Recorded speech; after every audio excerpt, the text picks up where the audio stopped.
Celebrity cricket league CCL അങ്ങനെ 12ാം season എത്തിയിരിക്കുകയാണ്. Semi ഫൈനലൊക്കെ തുടങ്ങാൻ പോവുകയാണ്. 7 വർഷത്തെ ഇടവേളയ്ക്ക് ശേഷം മദൻ മോഹൻ തിരിച്ചു വന്നിരിക്കുകയാണ്. ചില കളികൾ കാണുവാനും ചിലരെ കളി പഠിപ്പിക്കുവാനും. അപ്പോൾ എന്താ സംഭവം എന്ന് വെച്ചാൽ 2013 അങ്ങാണ്ട് നഖങ്ങൾ എന്ന സിനിമയിലൂടെയാണ് അദ്ദേഹം സിനിമയിലെത്തിയതും പിന്നെ നമ്മുടെ CCL കളിക്കുകയൊക്കെ ചെയ്തു. 2014 നമുക്ക് മികച്ച പ്രകടനത്തോടെ നമ്മളെ ഫൈനൽ വരെ എത്തിച്ചു.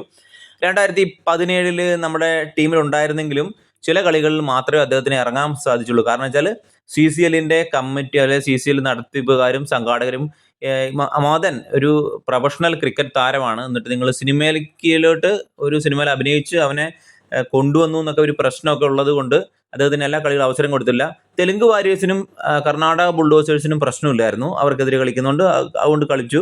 ചെന്നൈയും മുംബൈയെ പോലുള്ളവരൊന്നും മദന് അവർക്കെതിരെ കളിക്കാൻ സമ്മതിച്ചില്ല. അങ്ങനെ അവൻ അവർക്കെതിരെ കളിച്ചിട്ടുമില്ല, പുറത്തായിരുന്നു.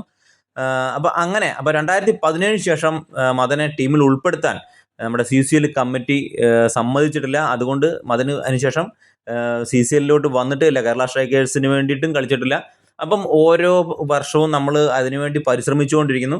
അപ്പോൾ കഴിഞ്ഞ വർഷം നമ്മൾ CCLന് ബഹിഷ്കരണം നടത്തുകയൊക്കെ ചെയ്തതും ഇതിന് ഒരു കാരണമാണ്.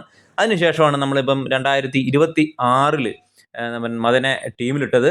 അപ്പോൾ ശരിക്കും പറഞ്ഞാൽ 2017 ശേഷം 7 വർഷത്തെ ഇടവേളയ്ക്ക് ശേഷമാണ് നമ്മുടെ മദൻ മോഹൻ കേരള സ്ട്രൈക്കേഴ്സിൻ്റെ ജേഴ്സി അണിയുന്നത്.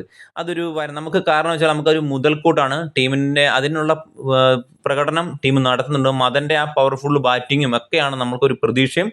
അതുകൊണ്ട് തന്നെയാണ് ടീമിനൊരു വിജയം നമ്മൾ പ്രതീക്ഷിക്കുന്നുണ്ട്.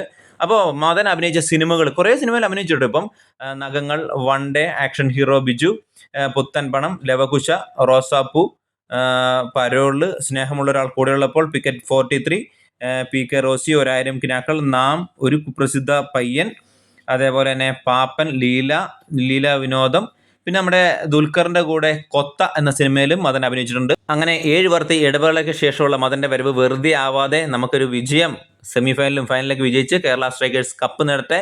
അപ്പം വീഡിയോ ഇഷ്ടപ്പെട്ട് കഴിഞ്ഞാൽ ഒന്ന് ലൈക്ക് ചെയ്യുന്നതും ഷെയർ ചെയ്യുന്നതും സബ്സ്ക്രൈബ് ചെയ്യുന്നതും കാര്യങ്ങളൊന്ന് പരിഗണിക്കണം.